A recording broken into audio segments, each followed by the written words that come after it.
नमस्कार, स्वागत है आपका। आप देख रहे हैं सिंहासन। मैं हूं आपके साथ विवेक शांडिल्य। उत्तर प्रदेश में 2027 के विधानसभा चुनाव का बिगुल बजने में भले ही थोड़े महीनों का वक्त हो, लेकिन लखनऊ की सियासी पिच पर बैटिंग और बॉलिंग का हाई वोल्टेज खेल अभी से शुरू हो गया है। शय और मात के इस बिसात पर सत्ता पक्ष और विपक्ष दोनों ने अपनी अपनी गोटियां सेट कर दी है। विपक्ष हर उस मौके की तलाश में है, हर उस चिंगारी को हवा देने की फिराक में है जो बीजेपी के मजबूत किले में सेंध लगा सके। विपक्ष की कोशिश है कि हर छोटी बात को एक चुनावी मुद्दा बनाकर सत्ता के सिंहासन तक पहुंचने की सीढ़ी बनाई जाए। लेकिन सामने है योगी आदित्यनाथ, उत्तर प्रदेश के तेज तर्रार मुख्यमंत्री, जो अपने अचूक और सदे हुए दांव से विपक्ष को चारों खाने चित कर देते हैं। बात चाहे प्रदेश की कानून व्यवस्था की या फिर सड़कों पर माहौल बिगाड़ने वाले उपद्रवियों पर नकेल कसने की, सीएम योगी का हंटर और उनके सख्त तेवर विपक्ष के हर चुनावी अरमान पर पानी फिर रहा है। राजनीति के इस अखाड़े में योगी की हर चाल विपक्ष की हर रणनीति पर भारी पड़ रही है। यूपी में उपद्रवियों और कानून तोड़ने वालों के बुरे दिन उसी दिन शुरू हो गए थे जिस दिन योगी आदित्यनाथ ने मुख्यमंत्री पद की शपथ ली, और अब सीएम ने एक बार फिर ऐसे हुंकार भरी है जिसने विपक्ष को भी सन्न कर दिया है। सीएम योगी ने साफ शब्दों में चेतावनी दी, कोई भी उपद्रव नहीं कर सकता और अगर करेगा तो 7 पीढ़ियां तक अंजाम भुगतेंगी।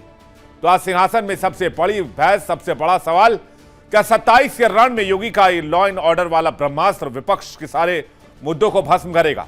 क्या 7 पीढ़ियों वाली इस चेतावनी ने विपक्ष के खेमे में खलबली मचा दी है? ये प्रदेश जिसको समाजवादी पार्टी और कांग्रेस ने माफिया ग्रस्त बना दिया था, दंगा ग्रस्त कर दिया था। मुझे याद है 2016 में यही मदनपुर थाने में कैसे असले लूट ले गए थे, पूरे थाने को आग लगा लिया था, और आज कहीं किसी का अता पता नहीं है। कोई अस्त्र शस्त्र का प्रदर्शन नहीं कर सकता है, कोई सड़कों पे गुंडागिर्दी नहीं कर सकता है। उत्सवपूर्ण माहौल में कोई उपद्रव नहीं कर सकता है, और अगर करेगा तो 7 पीढ़ियों तक फिर भुगतेगा भी। सीएम योगी का रुख आक्रामक होता जा रहा है जैसे जैसे चुनाव करीब आ रहे हैं। तमाम राजनीतिक बयानबाजियों के बीच सीएम योगी ने कड़ा और साफ संदेश दे दिया है, यूपी में अराजकता और दंगाइयों के लिए अब कोई जगह शेष नहीं है। प्रदेश की शांति बिगाड़ने के लिए साजिश रचने वालों के लिए रियायत का दौर पूरी तरीके से खत्म हो चुका है। इसी सियासी सरगर्मी के बीच आइए सबसे पहले आपको सीएम योगी का वो दहाड़ता हुआ बयान सुनवाते हैं जिसके जरिए उन्होंने प्रदेश के उपद्रवियों को सीधा और आखिरी अल्टीमेटम दिया था। ये प्रदेश जिसको समाजवादी पार्टी और कांग्रेस ने माफिया ग्रस्त बना दिया था, दंगा ग्रस्त कर दिया था। सीएम योगी ने प्रदेश की कमान जब से संभाली तब से माफियाओं पर ताबड़तोड़ एक्शन, बुलडोजर का प्रहार और ताबड़तोड़ पुलिस एनकाउंटर, यूपी का ऑपरेशन क्लीन लगातार जारी है। लेकिन विपक्ष के सवालों और सरकार के दावों के बीच आखिर हकीकत क्या है? आइए इसको समझने की कोशिश करते हैं। यूपी में 17,000 से ज्यादा पुलिस एनकाउंटर हुए हैं पिछले कुछ सालों में। पुलिस मुठभेड़ में 34,000 से ज्यादा अपराधी गिरफ्तार हुए हैं।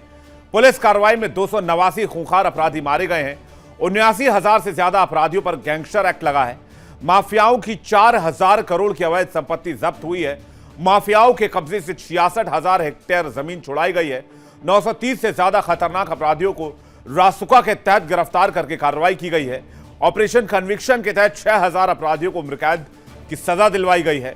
मेरठ जोन में सबसे ज्यादा 4,800 पुलिस एनकाउंटर हुए हैं। उत्तर प्रदेश में अपराधियों पर यह योगी का जीरो टॉलरेंस है। उत्तर प्रदेश की सियासत में जब भी कानून व्यवस्था की बात आती है तो पूर्व की अखिलेश सरकार और मौजूदा योगी सरकार की तुलना लाजमी हो जाती है। यह जमीनी अंतर तब और पुख्ता हो जाता है जब एक प्रमुख मुस्लिम धर्मगुरु से बेबाकी से जनता के सामने रखे। ऑल इंडिया मुस्लिम जमात के राष्ट्रीय अध्यक्ष मौलाना शहाबुद्दीन रजवी बरेलवी ने दोनों सरकारों के काम करने के तरीके पर देश के सामने, प्रदेश के सामने एक शानदार आईना रखा।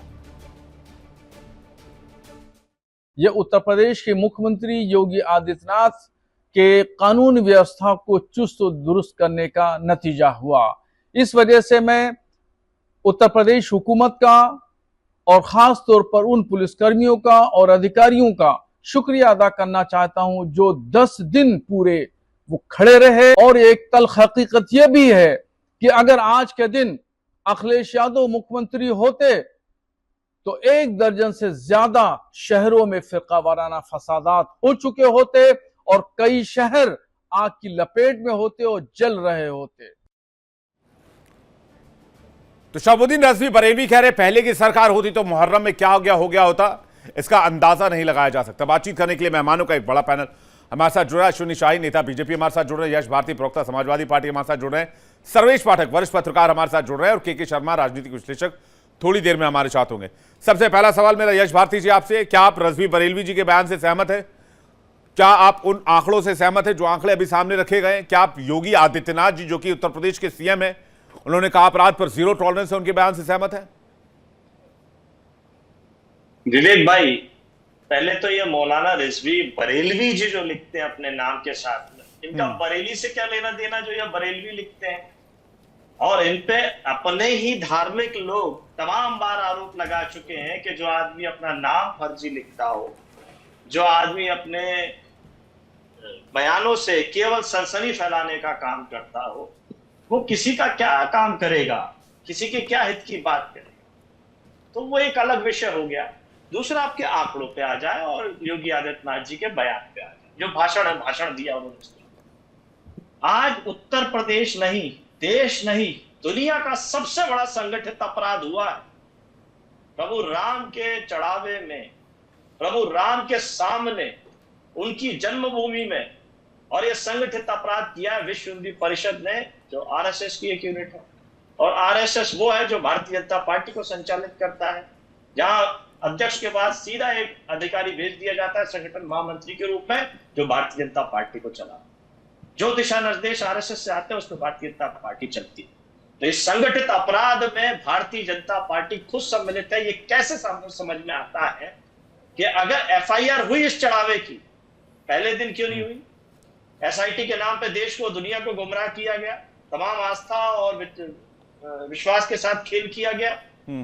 एसआईटी कराई गई ट्रस्ट के माध्यम से, तो ट्रस्ट पहले एफआईआर क्यों नहीं कर सकता था? किसने रोका था उसको? क्यों एफआईआर दर्ज नहीं हो रही थी थाने में? यह बताता है कि थाने में अभी भी सरकार की सुविधा से एफआईआर हो रही है और एफआईआर नहीं हो रही है। जहां सरकार चाहती है वहां एफआईआर होती है, जहां सरकार नहीं चाहती वहां एफआईआर नहीं होती। ठीक है, मैं जल्दी से इस पर अश्विनी जी का रिएक्शन ले लूं। अश्विनी जी, वैसे यश भाई, आप लोगों को राम मंदिर की चिंता इतनी कब से होने लग गई? ये थोड़ा सा कुछ नया ट्रेंड देख रहा हूं। ये 27 के चुनाव की वजह से ऐसा है या फिर मामला कुछ और है?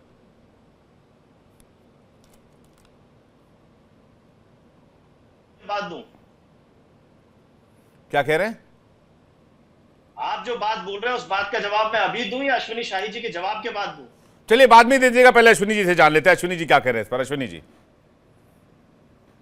विवेक भाई, देखिए कितनी खींच भर गई है समाजवादी पार्टी के अंदर। क्या अपराध, एक बहुत भारी तथ्य पकड़ने चले थे, उसको भी योगी आदित्यनाथ जी ने धूल धूसरित कर दिया इन लोगों के हाथ में। वो भी नहीं लग पाया कि एक किसी तरीके से लग जाता, कुछ तो मिल जाता इन लोगों को, एक कि हम जो है चुनाव लड़ते उस नाम पर।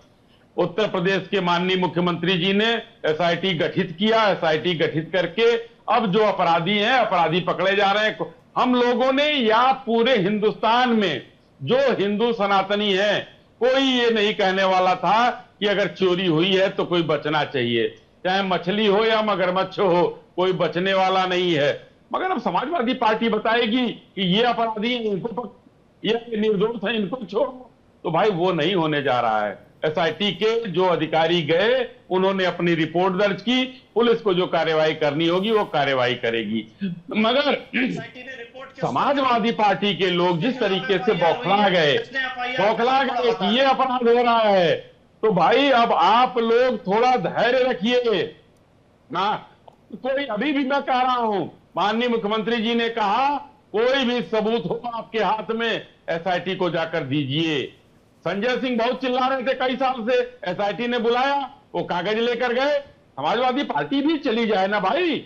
यहां टेलीविजन चैनलों पर बैठकर ट्विटर खेलने से अपराध न साबित होता है और न कोई जनता के समझ में आता है। हाँ, अगर आप किसी ने किया है चोरी, अगर किसी ने किया है तो वो जेल गया है, और जो बचा भी है जांच के बाद वो जेल जाएगा। तो बरेलवी साहब कह रहे थे कि भाई इससे पहले, जब पहले की सरकार थी, जो कांग्रेस की सरकार, सपा की सरकार रही हो, तब जब मुहर्रम जैसे त्योहार आते थे तो कई इलाकों से जो है वो आगजनी, पत्थरबाजी, इस तरह की घटनाएं आम हो गई थी। ये कंपैरिजन बरेलवी साहब का है, मेरा नहीं है, मैंने बयान भी सुनवा दिया। उस पर सहमत नहीं है यश भारती जी, कह रहे हैं क्या बदल गया, बताइए ना।